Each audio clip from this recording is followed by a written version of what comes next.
Thank you. Thank you. Thank you sir. আপনাদের ধন্যবাদ। আপনার কাছে একটা ছোট্ট প্রশ্ন ছিল, আপনি যদি একটু বলতেন। সেটা হচ্ছে যে আপনি একটা কথা বলতেন যে ঘাপটি মেরে লোকজনই এই ব্যাপারে তো শুনেন, there is nothing called secret and there is open secret. So open secret কে তো আর নতুন করে বলার দরকার নেই। Everybody knows who are dispensers. নতুন করে বলার দরকার নেই, আপনারা সবাই জানেন। তাদের কাছ থেকে প্রথম আগে you have to get rid of them. And you have to for a cleansing mechanism মাধ্যমে এটা ক্লিনজ করে তারপর আপনি সামনে আগাবেন। সামনে আগাবার সময় সতর্কভাবে আগাবেন, দ্যাট আই অ্যাগ্রি, যাতে করে ফাউল লোক না আসতে পারে, দলীয় লোক না আসতে পারে। You have to be careful, that's okay, but first you have to get rid of that. কিন্তু আদর রাস্তা চলবে না। প্রক্রিয়ার মধ্য দিয়ে এসেছে, তারা একটা বিসিএস দিয়ে এসেছে বা প্রক্রিয়ার মধ্য দিয়ে এসেছে, তো তার সেখানে প্রক্রিয়া উই হ্যাভ গট প্রেসিডেন্স, কিভাবে লোকজনকে প্রক্রিয়ার মাধ্যমে আসার পরেও অন্যায়ভাবে বিতরণ করা হয়েছে, প্রক্রিয়া আমরা জানি। সো সিস্টেমের জন্য এই যে আমাদের সচিব মহোদয় আছেন, সরকার আছেন, they will find out, we will only say যে we don't like them to stay, the process will be found out by the government, তাই না? এটা তো এখান থেকে একটা প্রশ্ন আছে স্যার। জি, প্রশ্নটা স্যার, গত 15 বছরে আপনারা যে একটা পরিবর্তনের প্রস্তাব এখানে দিয়েছেন, সেখানে দেখা গেছে ইলেকশনের সময় জয় বাংলা স্লোগান দিয়েছেন সবাই কর্মকর্তা, এসপি বলেন, ডিসি বলেন, ওনারা সরকারি দলের প্রার্থীদেরকে নিয়ে নমিনেশন দাখিলের সময় দলীয় কর্মী হিসাবে ওনারা প্লেস করছে নিজেদেরকে ওখানে। সামনের দিনে আপনারা কি ধরনের প্রশাসন চাচ্ছেন এবং সেই কর্মকর্তারা কারা হবে? আপনি মেধা ভিত্তিতে একটা কথা বলছেন যে একটু আগে, যে মেধা এবং যোগ্যতা কি আপনারা প্রাধান্য দিচ্ছেন? জি, অফকোর্স আমরা মেধা, যোগ্যতা এবং তার ন্যায় বিচার করার ক্ষমতা, সিদ্ধান্ত নেওয়ার ক্ষমতা, আমরা কোনো দলীয় লোক চাই না। দ্যাট ইজ মাই পয়েন্ট, আমরা কোনো দলীয় লোক চাই না। একটা জিনিস মনে রাখা উচিত, আপনারা আমাদের এই দেশের সন্তান সবাই, সান অফ দি সয়েল। কথা হলো যে প্রশাসনের লোকজন হবে নিরপেক্ষ, নিরপেক্ষ। সে একটা দল করতেই পারে যেহেতু ইজ এ ভোটার, কিন্তু তার যে লাইকিং বা disliking will not reflect in the office he serves. That is the height. আপনি এর বেশি তো পাবেন না। আপনি একজনকে পাবেন, আমাকে পাবেন, আমি তো একটা দল করি নাকি এখন, কিন্তু আমিও তো একটা প্লেস চাকরি করে এসেছি। উনি কি মনে করেন is neutral? No, he is not neutral, he is a voter, so he will vote for somebody. আমার প্রশ্ন হচ্ছে উনি যখন এখানে বসবেন, that should not reflect, he will go according to rules, he will be for the people, he will for the nation. That's what you want, that's what we want. Thank you very much, thank you. আমাদের সুপারিশটা clear. আমরা হ্যাঁ না sir, আজকে তো চান্সটা পাইতে পারলাম না। না, ওকে ওকে ওকে, থ্যাংক ইউ। স্যার আপনার জায়গায় আসছেন, এই জন্য আপনাদের মাধ্যমে আমি সব শ্রেণীর সরকারি কর্মকর্তা কর্মচারী যারা আছে সব তাদের জন্য একটা বার্তা অথবা সুখবর দিতে চাই যে যেহেতু পে কমিশন একটা করা দীর্ঘ সময়ের ব্যাপার, ইন্টারিম টাইমে একটা মহার্ঘ ভাতা কমিটি করেছে যেখানে আমিও আছি। আমরা সামনের সপ্তাহে প্রথম মিটিং করব এবং ওখানে একটা স্ট্র্যাটেজি কৌশল অথবা কিভাবে আপার লিমিট লোয়ার লিমিট ঠিক করে অফিসারের স্টাফ স্ল্যাব ঠিক করে ইনক্লুডিং পেনশনার, এবার যাতে পে স্কেল এই মহার্ঘ ভাতার সুবিধা পেনশনাররাও পায় সে ব্যাপারে সরকার একমত। তো সরকারের হয়ে যেহেতু আপনারা জানেন, আমার আগে সচিব মহোদয় এখানে এসেছিলেন, ওনার নামও আছে এখানে। তো এইটা খুবই একটা আমি মনে করি সময় উপযোগী, যেহেতু ইমিডিয়েট যাতে দেওয়া যায় এবং আমাদের থাকবে কি বলবো যে চেষ্টা থাকবে শর্টেস্ট পসিবল টাইমে সরকারকে সাজেশন দেওয়া, সরকার সাজেশন দিলে ইমপ্লিমেন্ট করবে এবং এটা যত তাড়াতাড়ি যায় তত মঙ্গল। এটা হলো একটা বিষয়। আরেকটা বিষয় যে একটু আগে আপনারা নিজেরাই দেখেছেন, এতক্ষণ কভার করেছে, যে আমরা বলি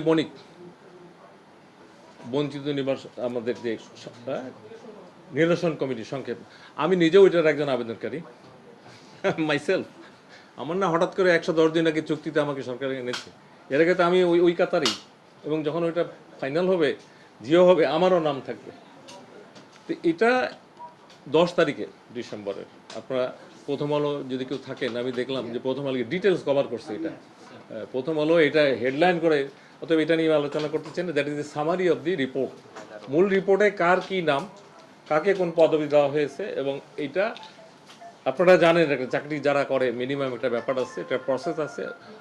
আমাদের ঊর্ধ্বতন অফিস থেকে সরকার যখন আমাদেরকে এটা পাঠিয়ে নির্দেশনা দেবে, একটা নির্দেশনা লাগবে, তবে পজিটিভ, এটা অবশ্যই শর্টেস্ট পসিবল জনপ্রশাসন আমি এইটুকু বলতে পারি একদিনের মধ্যে আমরা এটা আমি আমাদের লেভেলে উপরে যেখানে যাবে উইল ডু ইট। কারণ আমি নিজেই এটা একজন আবেদনকারী এবং কতজন কি পদ এগুলো তো কেউই জানি না আমরা, যেহেতু দ্যাট ইজ স্টিল সিলগালা, ওটা আসতে হবে। তা আমরা যারা চাকরি করি, চাকরি করেছি, চাকরি করব, চাকরির কিছু বিধিবিধান আছে, এটা আমরা হয়তো অনেকে জানি অথবা জানি না, কিন্তু মানতে হবে তো। এর বাইরে আপনার আমার যাওয়ার কোনো সুযোগ নেই। It is a system, it is bureaucracy. তারপরে যাতে হ্যাসেল না হয়, সময় না লাগে, সংক্ষিপ্ত সময় যাতে আমরা আমাদের মন্ত্রণালয়, আমি আবারও বলছি, আই রিপিট, একদিনের মধ্যে আমাদের মন্ত্রণালয় করে দেবে। প্রসেসটা হলো আমাদের উপর থেকে এটা না, এসএসবি এটা বিষয় না, ইট ইজ কমপ্লিট ডিফারেন্ট, জটিল কিছু না, এটা এসএসবির বিষয় না। জি, এটা তো ওই যে আমাদের যে আমরা যে বিবেক বঞ্চিত কি বলি, আমরা যে মনিক কমিটি বলি, এই কমিটি যে সাজেশন দিয়েছে, ডিটেলস যারা পেয়েছে তাদের একটা মন্তব্য হচ্ছে কেন, কিভাবে, সাইন্টিফিক অ্যানালিসিস, আর যারা পায়নি কেন পায়নি সেই কারণটা প্রতিটি দরখাস্তের উপর, এই জন্য এত সময় লাগছে।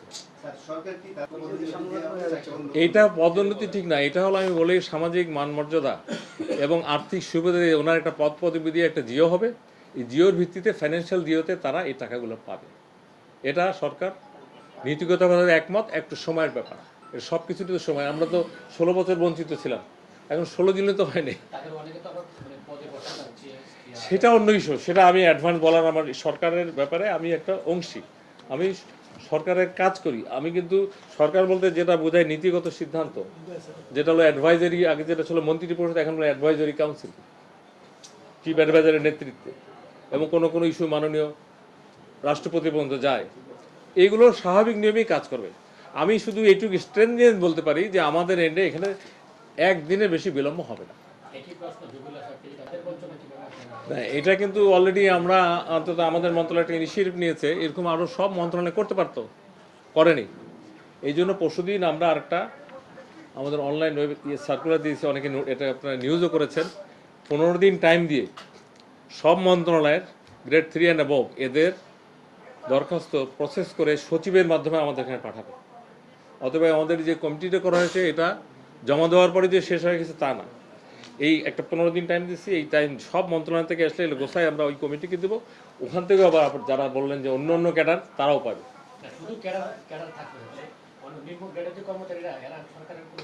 এখন এইটা নিয়ে যেহেতু সরকারের যে টিওআর ছিল ওই কমিটিটার, এটার বাইরে আমার বলা, আমি এইটুকু বলি যে ওই এইটুকু যদি আরও আস্তে আস্তে বাড়ে, এবং আমার ধারণা অনেক ক্ষেত্রে বাড়তেই পারে।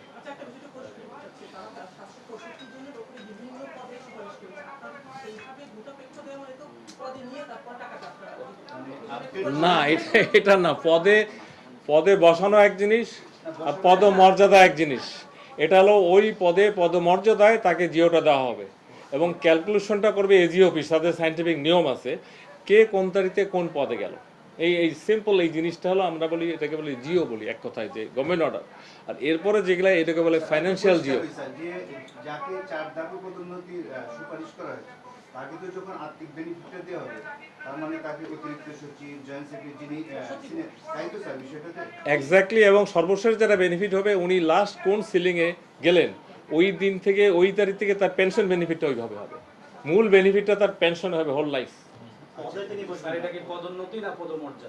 পদমর্যাদা, মানে আমরা দেখছি যে এটা পদমর্যাদা। আপনি যদি পদে বসেন তাহলে মনে করতে পারেন পদোন্নতি, আর যদি আপনি পদে না বসে সমসাময়িক চুক্তিভিত্তিক নিয়োগ দেওয়া হয়, বলা হয় অমুকের পদমর্যাদায় তাকে নিয়োগ দেওয়া হলো। এইগুলো আমি এত ডিটেলসে যেতে চাচ্ছি না, যেহেতু একটা স্পেশাল, আমার মনে হয় 53 বছরের মতো এইরকম একটা সিচুয়েশন আমরা ফেস করতেছি।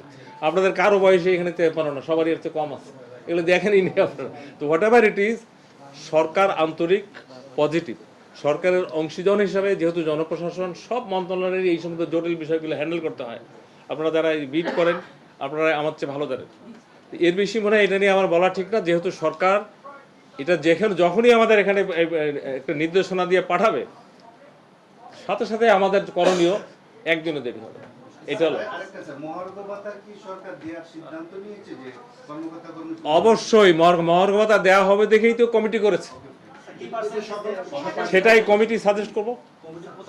মানে কমিটির কাজটা সময়ে দেওয়া হবে সেটাই তো সাজেশন। হ্যাঁ, কমিটির একটা মানে তাদের কাছে তো কত পার্সেন্ট দেওয়া হবে পার্সেন্টের না, আমি বলি যেমন আমরা এই সাজেস্ট করেছিলাম 37 আর 35, শেষ পর্যন্ত হয়েছে 32।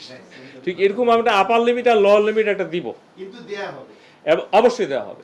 2 নম্বর হলো এখানে একটা ব্যাপার আছে, আপনারা জানেন অফিসারের স্কেল আর স্টাফের স্কেল সেম না। এই মহার্ঘ ভাতাতে হয়তো এমন হইতে পারে যে স্টাফদের হাতে একটু বেশি থাকতে পারে, তার চেয়ে একটু মানে এটা একটা বিষয় থাকতে পারে। আর হলো আগে কখনো এটা ছিল কিনা, এবার আমরা ডিসাইডেড পেনশনাররা যাতে বেনিফিট পায়, কারণ এই পেনশনাররা এমনি যখন যায় চিকিৎসা এইটা সেটা টাকা পয়সা ভাড়া, পেনশনারদের বেশি দরকার। একটা লোক চাকরিতে থাকলে ওটা পার্ট টাইম এটা সেটা অনেক কিছু করতে পারে, কিন্তু পেনশনারদের এমনি সে অসুস্থ, বৃদ্ধ, বয়স দায় দেয় না, আর একটা লোক তার মেডিসিন কস্ট প্রতি মাসে অনেক বেশি লাগে। এটা আপনি আমি পিছন থেকে স্যার তা এই রিলেটেড হলে বলেন। মহানগরপালিকা সরকারি কর্মকর্তাদের জন্য দীর্ঘদিনের একটা দাবি এবং প্রত্যাশা। জি জি, তো এটা স্যার আপনারা কোন টাইমে দিবেন এবং সকল কর্মকর্তা কর্মচারী কি এটা সরকারি বলতে একেবারে পিয়ন থেকে হাইয়েস্ট লেভেল ক্যাবিনেট সেক্রেটারি পর্যন্ত তো আছে, সবাই পাবে। তবে এটার স্ল্যাব দুইটা হইতে পারে, একটা হলো অফিসারদের জন্য একটু কম আর স্টাফদের জন্য একটু বেশি, যাতে ব্যালেন্সিং হয়। আর একটা হলো পেনশনারদের জন্য পায়। এই কমিটি কতদিন কাজ করবে? এই কমিটি মনে করেন আমরা যদি সামনের সপ্তাহে ফার্স্ট বসি, 2-3টা বেশি মিটিং লাগবে, নট মোর দ্যান 2-3। এটা দীর্ঘ সূত্রতার বিষয় না, সময় দেয়নি, সময় আমরা কমে আনবো, সময় কমে এটা দিতে চাই। স্যার এই কমিটির প্রধান কে? এই আমি সেকেন্ড পার্সন। এই কমিটির প্রধান হলো আমাদের মাননীয় প্রধান উপদেষ্টার কার্যালয়ের মুখ্য সচিব, আমি আছি, অর্থ সচিব আছে, লেজিসলেটিভের সচিব আছে। এটা ফর্মুলা, এগুলো ফর্মুলায় চলে। তা আমার মনে হয় আমরা এটা নিয়ে একটা আজকে অনেক খবরের মধ্যে একটা ভালো খবর। ওনারা একটা বলেছিলেন যে প্রশাসনে যারা আওয়ামী লীগের ঘাটতি মেরে আছে তাদেরকে সরিয়ে দিতে হবে। আপনারা এই বিষয়গুলো সিরিয়াসলি নিচ্ছেন কিনা বা আসলে সেটা করা হবে? শোনেন, আমরা তো ডেপুটি সেক্রেটারি পর্যন্ত আপনি আমাকে বলতে পারেন স্যার এটা করেননি কেন, কারণ আমার authority deputy secretary, joint secretary above summary পাঠাতে হয়। সামারি পাঠাতে হয় দুইভাবে, একটা হলো চিফ অ্যাডভাইজারের লেভেলে, যেটা হলো